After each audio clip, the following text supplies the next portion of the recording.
नमस्कार दोस्तों, आज एक छोटी सी कहानी के माध्यम से जानते हैं कि संघर्ष क्या है। दोस्तों, एक बेटी बहुत ज्यादा परेशान होने के बाद अपने पिताजी के पास पहुंचती है और पिताजी से बोलती है कि पिताजी कि मैं अपने जीवन की समस्याओं से बहुत ज्यादा परेशान हूँ। तो पिताजी समझाते हुए बेटी से बोलते हैं कि बेटी मेरे साथ रसोई घर में चलो। बेटी रसोई घर में चली जाती है और पिताजी बेटी को 3 पतीले देते हैं और बोलते हैं कि एक पतीले में आलू और दूसरे पतीले में अंडा और तीसरे पतीले में कॉफी की बेरीज डालकर इनको गैस पर रख दो। बेटी वैसा ही करती है, तीनों को पतीलों में डाल देती है और समान ताप पर गैस पर रख देती है।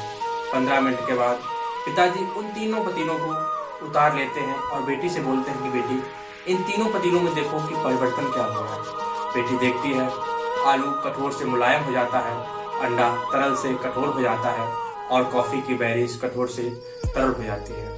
तो बेटी बोलती है पिताजी मेरे कुछ समझ में नहीं आया। पिताजी बताते हैं कि बेटी इन तीनों ने संघर्ष किया है, इन तीनों में परिवर्तन हुआ है। ऐसे ही जीवन है, जो जीवन में संघर्ष करता है उसके जीवन में परिवर्तन होता है। जीवन में संघर्ष करना बहुत जरूरी है।